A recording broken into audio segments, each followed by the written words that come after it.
Barely स्थित रामपाल यादव के party कार्यालय पर आज पुराने बीजेपी कार्यकर्ताओं की एक आवश्यक बैठक बुलाई गई। बैठक में कोसली विधानसभा से अनिल ढीना का टिकट दिए जाने का पुरजोर विरोध किया और सभी पदाधिकारियों ने सामूहिक रूप से कहा कि यदि पार्टी ने अपना फैसला नहीं बदला तो ये सभी लोग सामूहिक रूप से पार्टी पदों से इस्तीफा दे देंगे और जिसका अंजाम पार्टी के लिए अच्छा नहीं रहेगा। घोषणा हो चुकी है, प्रदेश में 67 के नाम घोषित किए गए हैं।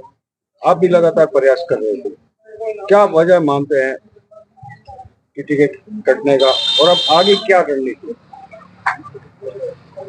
मैं रामपाल यादव, पूर्व प्रदेश महामंत्री किसान मोर्चा।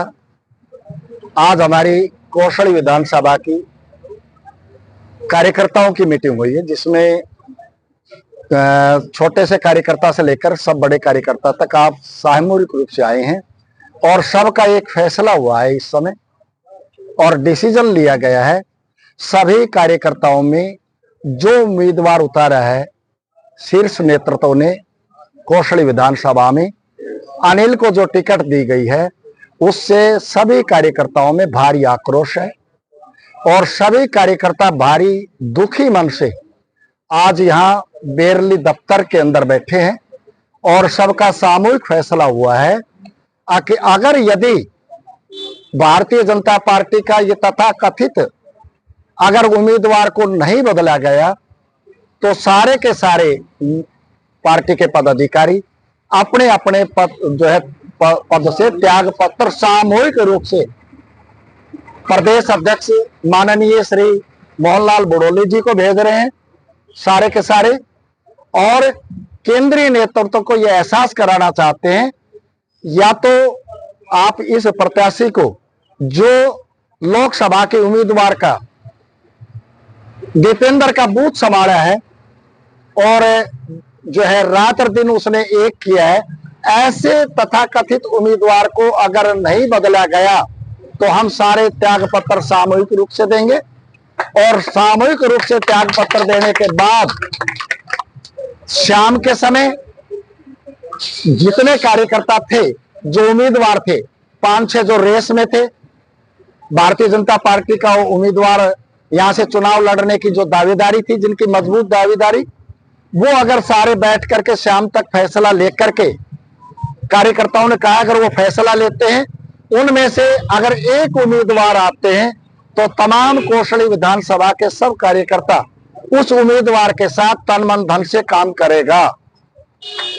प्रदेश में टिकट वितरण के बाद कई जगह इस प्रकार का विरोध सामने नजर आ रहा है, क्या वजह, क्या मानते हैं इस चीज? नहीं, ये केंद्रीय नेतृत्व ने देखना है हमारा। हम पिछले लगातार 4-4 पीढ़ियां होगी काम करते हुए, दरी बिछाते हुए, पार्टी का झंडा उठाते हुए, और मैं नहीं, मेरे तमाम साथी सारे के सारे भाजपा का झंडा उठाने वाले, दरी बिछाने वाले हैं, जिनके अपने हैं। और ये सबकी एक ही मांग है, पार्टी के कार्यकर्ता को केवल टिकट मिले। और इस प्रकार से जो थोपा गया है, ये निश्चित तौर से कौशली विधानसभा उम्मीदवार को देते ही अपने आप ये सीट भाजपा के खाते से निकल गई है। अगर इस सीट को जीतना है तो इन सब कार्यकर्ताओं की बात का मान सम्मान रखे, उम्मीदवार को तुरंत बदला जाए। नहीं बदलेंगे तो हम शाम को सारे जितने उम्मीदवार थे भाजपा के, वो सारे सामूहिक रूप से एक फैसला लेंगे और फैसला लेने के बाद जो चुनाव लड़ेगा, एक ये सारे के सारों ने ये कहा है कि हम उसके तन मन धन से सब साथ हैं। बोलो भाई। कौशली विधानसभा से जो मुख्य दावेदार थे टिकट के, लेकिन चौंकाने वाला सामने रिजल्ट आया। लंबे समय से रामपाल जी प्रयास कर रहे थे, आप सब मिलकर प्रयास कर रहे थे, लेकिन टिकट इनका भी था, कई जगह ऐसा हुआ। क्या लगता है अब जो फैसला भी लिया गया? देखिए, मैं तो एक बात जानती हूँ, हम सब जो है पार्टी के समर्पित कार्यकर्ता हैं, लेकिन जो ये फैसला लिया गया है, ये पार्टी के कार्यकर्ताओं के बल पे नहीं लिया गया है। ये शीर्ष नेतृत्व ने एक व्यक्ति विशेष के कहने पे लिया है और हम ये मानते हैं कि हम पार्टी के लिए हैं, हम किसी व्यक्ति विशेष के लिए नहीं है। कि हम जो व्यक्ति विशेष जो कहेगा और जो उतार देगा कार्यकर्ता, हम सब उसके साथ हो जाएंगे। हम पार्टी के साथ पहले भी थे, आज भी है, भविष्य में खड़े रहेंगे। नहीं लगता कि जो व्यक्ति विशेष के कहने पर या उनके इशारे के ऊपर जो फैसला लिया शीर्ष नेतृत्व कहीं ना कहीं खमियाजा भी भुगतना पड़ सकता है पार्टी? बिल्कुल, देखिए ऐसा है, पार्टी को ये पता है कि देख आपके सामने सारे कार्यकर्ता मौजूद हैं। अगर जो कार्यकर्ता तो पार्टी की रीढ़ होते हैं, अगर कार्यकर्ता ही खुश नहीं है तो पार्टी किस बलबूते पे सोचती है कि जिस व्यक्ति ने उसको उतरवाया है उसको वो जीत हासिल करवा देंगे। पहले तो सबसे पहले उनको सोचना चाहिए था कि उन्होंने क्या हमसे पूछा था? अगर उनको अपना कैंडिडेट उतारना था, क्या कार्यकर्ताओं से सलाह मशवरा नहीं करना चाहिए था? यहाँ पे रायशुमारी की गई, यहाँ पे उन्होंने ये बोला गया था कि हम यहाँ पे जो भी जिसका सर्वे में नाम आएगा उस हम कार्यकर्ता को उतारेंगे। तो कुछ भी तो नहीं हुआ ना सर्वे के अंदर सबने जिसके नाम था, क्या इनका नाम सर्वे के अंदर था? अगर आपकी आवाज अब भी पार्टी के शीर्ष नेतृत्व तक नहीं पहुंचती या उनका फैसला नहीं बना तो आपका अगला कदम क्या होगा, किस प्रकार? देखिए ऐसा है, वो कदम हम आपको शाम तक बताएंगे कि हम क्या फैसला लेते हैं। आज हमारे जो कार्यकर्ता भाई इकट्ठे हुए हैं, शाम को हम एक और बहुत बड़ी बैठक करने जा रहे हैं जिसमें हम सामूहिक तौर पे फैसला लेंगे कि हम पार्टी को, शीर्ष नेतृत्व को किस तरह से बताएं। अब ये जो कैंडिडेट है ये गलत है। जिस कैंडिडेट ने सरेआम जो है कांग्रेस की मदद की हो, हम उसको कैसे एक्सेप्ट कर सकते हैं? हम पार्टी के सिपाही हैं, हम व्यक्ति विशेष के सिपाही नहीं है। बिल्कुल। सुरेंद्र जी, आज जो यहाँ पर बैठक हुई है बीजेपी कार्यकर्ताओं की, उसमें आप क्या कहना चाहेंगे, क्या कहेंगे? आज जो हमारी बैठक हुई कोसली विधानसभा के हमारे जो कार्यकर्ता जो हमने बुलाए थे यहाँ पे भाजपा ऑफिस में, जो हमारे ऊपर कोसली विधानसभा का जो प्रत्याशी थोपा गया है उसके विरोध में हमारे सभी कार्यकर्ता इकट्ठे हुए थे और इन्होंने एक सामूहिक रूप से फैसला लिया है, अगर संगठन शीर्ष नेतृत्व इस कैंडिडेट को नहीं बदलता है तो हम समस्त कार्यकर्ता कोसली विधानसभा के सभी इस्तीफा देने के लिए तैयार हैं।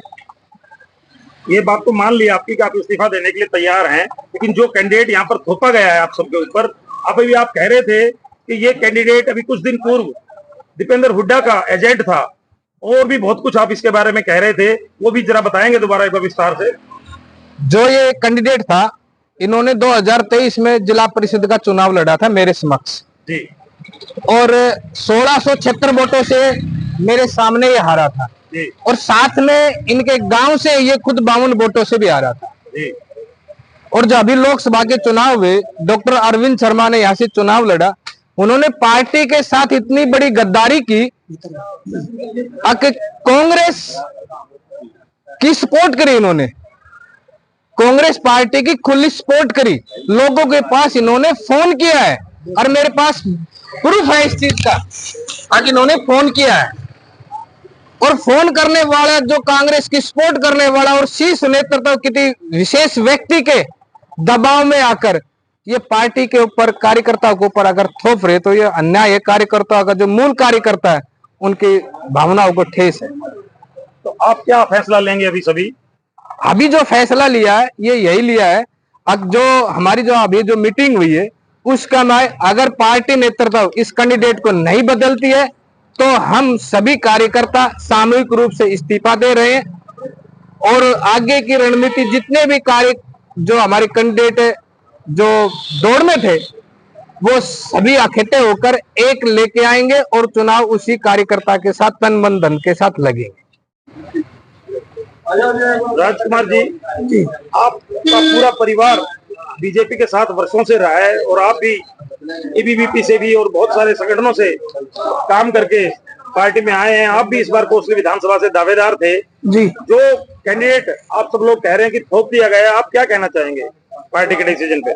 देखिए, मेरा इतना कहना है कि पार्टी संगठन में जिन लोगों ने पूरा जीवन लगा दिया, समय लगा दिया, उन कार्यकर्ताओं के साथ ही अत्याचार हुआ और अत्याचार की पराकाष्ठा का प्रतिरोध करना आवश्यक है, प्रतिकार करना आवश्यक है। और ये जो कार्यकर्ता थोपा गया है, इसका मतलब तो हम भी एक व्यक्ति विशेष की हाजिरी लगा देते, हमें संगठन में काम करने की आवश्यकता क्या थी? अगर इस तरह ही किसी को थोपना है किसी के ऊपर तो उसका विरोध हम करेंगे और बिल्कुल सामूहिक निर्णय लेंगे। जो कैंडिडेट हम तय करेंगे उसके साथ हम लगेंगे, या तो पार्टी इस प्रत्याशी को बदले या फिर हम उसके खिलाफ कोई ना कोई निर्णय लेंगे। ये जो पार्टी को कैंडिडेट बदलने की बात आप कह रहे हैं, आप कब इस मामले में किसको आप ज्ञापन देंगे, किससे आप बातचीत करने जा रहे हैं सब लोग मिलकर? देखिए, भारतीय जनता पार्टी के प्रदेश अध्यक्ष संगठन महामंत्री हैं प्रदेश के, चुनाव समिति के जो संगठन के देखने वाले हैं, चेयरमैन हैं, उन सब के सामने इस तरह की बात को रखा जाएगा और उसका पुरजोर विरोध किया जाएगा। सामूहिक रूप से ही कोई निर्णय लिया जाएगा। वो कब लेंगे आप सब? आज शाम को वो निर्णय आप सब लोगों के बीच लेके बता दिया जाएगा। जी, धन्यवाद।